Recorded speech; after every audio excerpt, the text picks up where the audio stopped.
Създай спомени с лична великденска книжка за твоето дете. Всеки родител би искал да види ето тази реакция. По повод Великден исках да зарадвам своите мълчугани с нещо различно и наистина специално и мисля, че го намерих.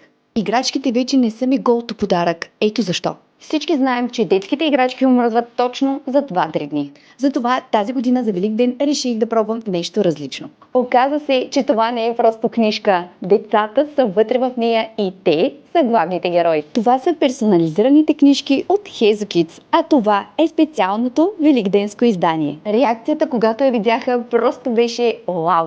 Ама то я да се видя в книжка и аз бих била щастлива. Това не е обикновен подарък, който ще забравят. Това е подарък, който остава.